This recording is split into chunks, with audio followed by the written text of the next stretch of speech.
It's a beautiful spring day, April day in Ottawa, but it's still cold. It's +7 degrees, and I'm here at a place called the Lansdowne Market. And the Lansdowne Market has been here from the early 1900s as a place for all the farmers in the region to convene to sell their products, and it still operates. And especially Sundays, there's a vegetable and a fruit market here, produce market too. So I want to today talk about something else in terms of the existential threats that we are facing in the world right now. It's unprecedented in terms of the war, in terms of the economic threats. So all of that creates a certain amount of stress in everybody. I feel that sense of anxiety. There's a slow burn of anxiety that's there, and that way, when that happens, I am much more heightened to react to situations.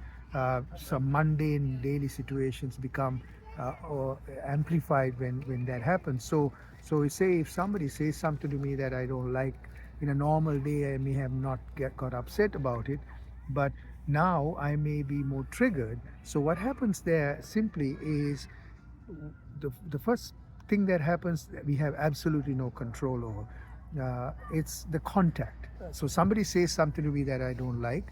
So because I'm already heightened in a certain amount of anxiety, I can easily react and go into a negative place.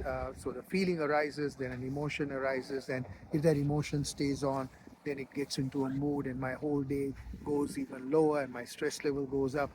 So I try this. I always keep in mind my practice, the mindfulness-based practice of getting to a space where I can say, take a breath in and say observe, and breathe out and exhale. So that way I gain a little bit of space between that contact point. So when somebody says something to me that I didn't like, I have three options. I like what I'm hearing, I don't like what I'm hearing, I want to get away from it, or I'm neutral about it. So the moment the contact happens, if I'm on autopilot, it goes into one of those three areas, and then it continues on to the feeling.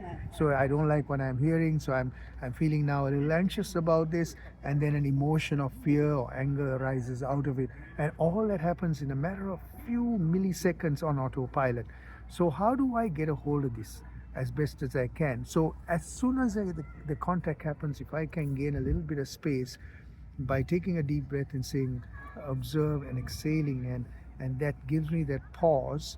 If I can catch myself before the between the contact and the reaction, I gain control. Then I can put things in perspective, and the rest becomes a little easier. But the most difficult part is to catch yourself, or catch myself, between the contact point and the reaction. And that's the practice that I continue to do based on the mindfulness meditation practice. So the breath practice becomes then crucial. So the breath then becomes my best friend when I need it most. But it's also not just about a meditation practice. It's a holistic practice where one meditates on a daily basis, and also go into a space of inquiry about the nature of life. So you understand, you gain wisdom from these exercises to understand the impermanence and the uncertainty of life, and all of those things then helps me to become more grounded through the uncertain times. So it also then helps me to be diligent in being kind to others, compassionate to others, to keep on a positive side, especially when it seems like things are caving in on me. So I just thought I'll share that with you on a beautiful sunny day here. Be well, be happy.